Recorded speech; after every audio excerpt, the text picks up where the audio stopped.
Best times to make दुआ, यानी दुआओं की कबूलियत के औकात जो हमें कुरान व सही हदीस से मालूम होते हैं।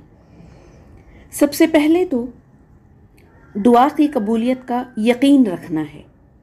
अल्लाह के रसूल सल्लल्लाहु अलैहि वसल्लम ने फरमाया, अल्लाह को पुकारो इस हाल में कि तुम्हें दुआ की कबूलियत का पूरा यकीन हो और जान लो कि अल्लाह ताला किसी गाफिल लापरवाह दिल की दुआ कबूल नहीं फरमाता। तो पहली चीज़ तो ये हुई कि दुआ की कबूलियत का पक्का यकीन हो हमें। उसी तरह दुआ करते वक्त इन स्टेप्स को ज़रूर फॉलो करना है हमने।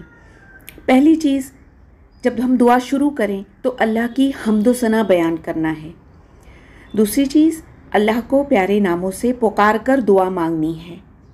तीसरी, रसूलुल्लाह सल्लल्लाहु अलैहि वसल्लम पे दरूद भेजना है, वरना दुआ कबूल नहीं होगी। चौथी, बकसरत तौबा व इस्तगफार करना।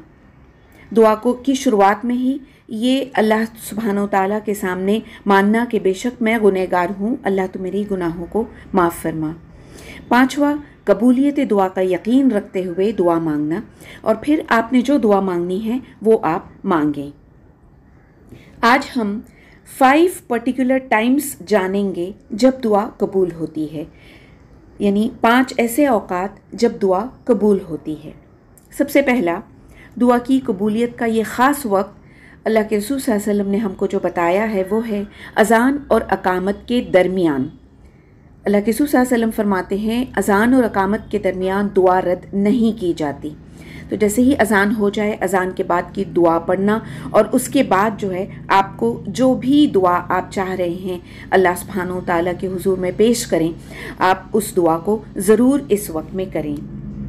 दूसरा, दुआ की कबूलियत का बेहतरीन वक्त जो होता है ये रात का वक्त होता है, और ये रात का आखिरी वक्त, ये रात का आखिरी पहर होता है।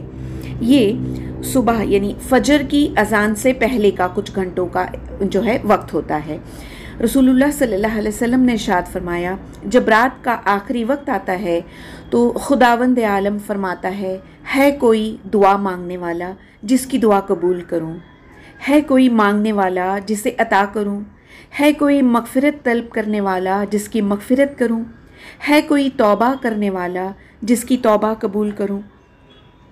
तो देखिए कि ये मौका रोज़ाना हमारे लिए अवेलेबल होता है, और ख़ासकर रमज़ान में तो ये फजर से पहले का वक्त होता है। सहरी के लिए वैसे भी हम जाग रहे होते हैं, तो इस वक्त ज़रूर दुआओं का एहतमाम करें। फिर उसी तरह जुमा के दिन कबूलियत की घड़ी होती है। रसूलुल्लाह सल्लल्लाहु अलैहि वसल्लम ने फरमाया, जुमा के दिन में एक घड़ी है कि जो मुसलमान भी इसमें अल्लाह ताला से जिस चीज़ का सवाल करता है वो इसे अता कर देता है, और ये घड़ी असर के बाद होती है। तो ये असर से मगरिब के बीच में होती है। सहाबा किराम और सलफ़ भी इस घड़ी का एहतमाम करते थे, और ये वो वक्त होता था जब वो किसी से मिलते भी नहीं होते, बल्कि जानमाज़ पे होते थे और असर से मगरिब तक जो है दुआओं में मशगूल रहते थे। इसलिए हमें भी इस वक्त से फ़ायदा उठाना चाहिए और इस घड़ी का जो है एहतमाम करना चाहिए अपनी दुआओं के लिए। बारिश जो है इस वक्त भी दुआ कबूल होती है। अल्लाह के रसूल सल्लल्लाहु अलैहि वसल्लम ने फरमाया, 2 वक्त में दुआएं रद्द नहीं होती, अज़ान के वक्त की दुआ और बारिश के वक्त की दुआ। तो अज़ान तो ऐसे भी दिन में 5 मरतबा होती ही है, तो अज़ान के बाद भी दुआओं का एहतमाम करना है हमने। और उसी तरह से जब भी बारिश हो तो ये अल्लाह की रहमत हम पर बरस रही होती है, और जिस तरह से हम हदीस में देख रहे हैं कि दुआओं की कबूलियत का वक्त होता है, तो हम ज़रूर जो है इस वक्त दुआ करें। फिर उसी तरह इफ़्तार का वक्त दुआ की कबूलियत का वक्त होता है। अल्लाह के रसूल सल्लल्लाहु अलैहि वसल्लम इरशाद फरमाते हैं, इसमें कोई शक नहीं, रोज़ेदार की इफ़्तार के वक्त की दुआ रद्द नहीं की जाती। हमें भी चाहिए कि इफ़्तार में ज़्यादा खाना पकाने की बजाय कम पकाएं, कम खाएं, ताकि इफ़्तार के वक्त दुआओं के लिए कुछ वक्त हम निकाल सकें। कि इस वक्त जो है रोज़ेदार की इफ़्तार के वक्त दुआ रद्द नहीं की जाती।